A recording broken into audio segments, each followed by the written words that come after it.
নমস্কার বন্ধুরা, সোমা কিচেন বাংলায় আপনাদের সবাইকে স্বাগত। আশা করছি আপনারা সবাই খুব ভালো আছেন। অন্য দিনের মতো আজও একটি দারুণ অথেন্টিক স্বাদের রেসিপি নিয়ে চলে এসেছি, স্পাইসি বিগ পন কারি। বাঙালিরা মাছ খেতে খুবই ভালোবাসে, আর তাও যদি হয় চিংড়ি মাছ, তাহলে তো আর দেখতে নেই। তাই খুবই সাধারণভাবে ঘরোয়া কিছু উপকরণে বানিয়ে আজকে আমি শেয়ার করব। তার জন্য সম্পূর্ণ ভিডিওটি দেখতে হবে। আমার চ্যানেলে নতুন বন্ধুদের কাছে অনুরোধ, আমার চ্যানেলটিকে সাবস্ক্রাইব করার জন্য, আর পাশে থাকা বেল আইকনটি প্রেস করে রাখবেন, যাতে সবার আগে আপনার কাছে আমার সমস্ত নোটিফিকেশন পৌঁছে যায়। চলুন দেখে নেওয়া যাক রেসিপিটি। স্পাইসি পন কারি বানানোর জন্য এখানে আমি গলদা চিংড়ি নিয়ে নিয়েছি 5 পিস। ভালোভাবে বেছে ধুয়ে নিয়েছি। এখন আমি নুন আর হলুদ একটু মাখিয়ে রেখে দেব।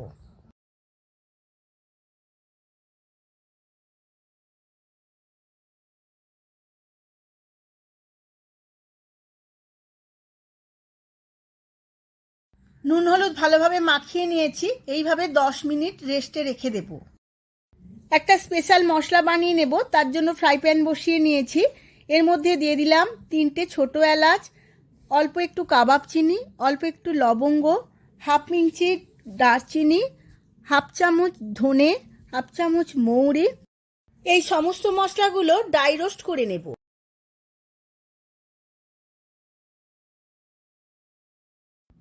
মশলাটা থেকে খুব সুন্দর একটা গন্ধ উঠলেই জানতে হবে মশলাটা ভাজা হয়ে গেছে। এইভাবে আমি 2 থেকে 3 মিনিট খুব ভালোভাবে ভেজে নিয়েছি। এখন খুব সুন্দর একটা গন্ধ বেরিয়েছে। এবার গ্যাসের ফ্লেমটা অফ করে দিয়ে কিছুক্ষণ পরে গুঁড়িয়ে নেব। কড়ায় তেল বসিয়ে দিয়েছিলাম, তেলটা গরম হয়ে গেছে। এবার নুন হলুদ মাখানো চিংড়ি মাছগুলো ভেজে নেব।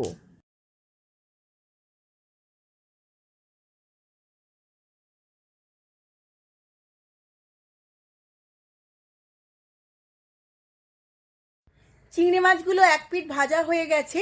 এবার সমস্ত চিংড়ি মাছগুলো উল্টে নেব। এইভাবে আমি হালকা করে ভেজে নেব।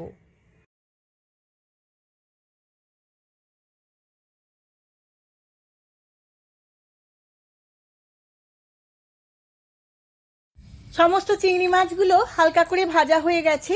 এবার তুলে নেব। এই রেসিপিটা আমার মায়ের থেকে শেখা। আমার তো খুবই ভালো লাগে। এই রেসিপি দিয়ে ভাত খেতে খুবই সুন্দর লাগে। আপনারা অবশ্যই এই রেসিপিটা দেখে ট্রাই করবেন। আপনাদেরও আশা করছি ভালো লাগবে।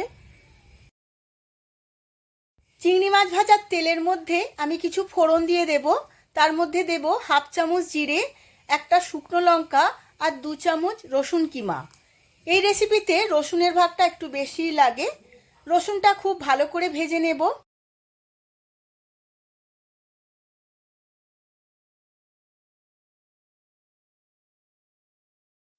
রসুনটা ভাজা হয়ে গেছে। তেলের মধ্যে রসুনের গন্ধটা দারুণ উঠেছে। এবার দিয়ে দেব কেটে রাখা 3টে পেঁয়াজ। এবার পেঁয়াজগুলো খুব ভালো করে ভেজে নেব।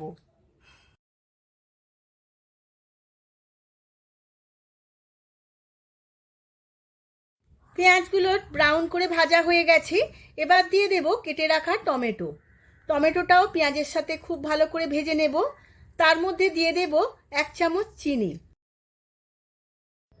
আর দিয়ে দেব স্বাদ মতো নুন। এবার পেঁয়াজ, টমেটো, রসুন আবারও ভালো করে ভেজে নেব।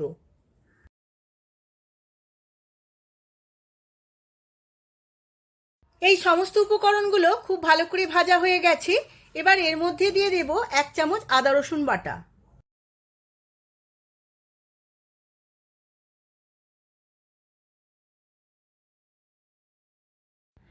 পেঁয়াজের সাথে আদা রসুনটাও খুব ভালো করে ভেজে নিয়েছি। এবার দিয়ে দেব কিছু গুঁড়ো মশলা। তার মধ্যে দেব হলুদ গুঁড়ো, কাশ্মীরি লঙ্কার গুঁড়ো, ঝাল লঙ্কার গুঁড়ো, আর জিরের গুঁড়ো। সমস্ত মশলাগুলোই আমি 1 চামচ করে দিয়েছি। এর মধ্যে অল্প একটু জল দিয়ে দেব, গুঁড়ো মশলাগুলো না হলে পুড়ে যাবে। সমস্ত মশলাটা খুব ভালোভাবে 2 থেকে 3 মিনিট কষিয়ে নেব।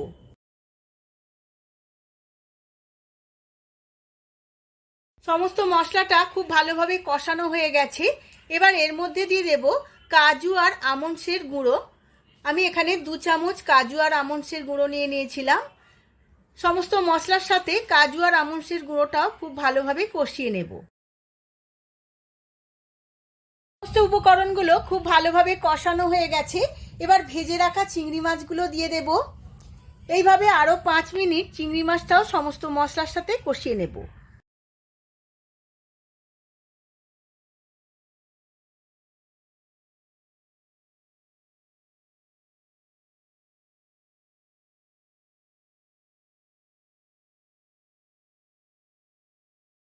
সমস্ত উপকরণের সাথে চিংড়ি মাছটা খুব ভালোভাবে কষানো হয়ে গেছে। এবার আমি একটু জল দিয়ে দেব।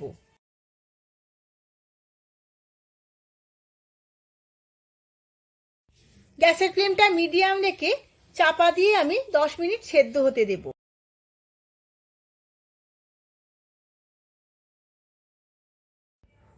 চিংড়ি মাছের কারিটা 10 মিনিটের মতো সেদ্ধ করে নিয়েছিলাম।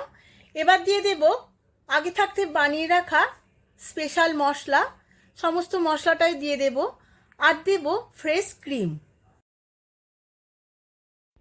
সমস্ত কিছু খুব ভালোভাবে মিশিয়ে নেব। আমার চিংড়ি মাছের রেসিপিটা একদম রেডি হয়ে গেছে। এবার আমি গ্যাসের ফ্লেমটা অফ করে দিয়ে কিছুক্ষণ পরে সার্ভ করে নেব। আমি সার্ভ করে নিয়েছি স্পাইসি বিগ পন কারি। দারুণ দেখতে লাগছে, গরম গরম ভাতে একদম জমে যাবে।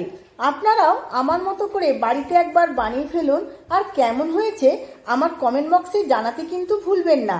ভিডিওটা যদি ভালো লেগে থাকে ভিডিওটিতে প্রচুর প্রচুর লাইক শেয়ার কমেন্ট করবেন। আজ তাহলে আসি, আবার দেখা হবে পরবর্তী ভিডিওতে।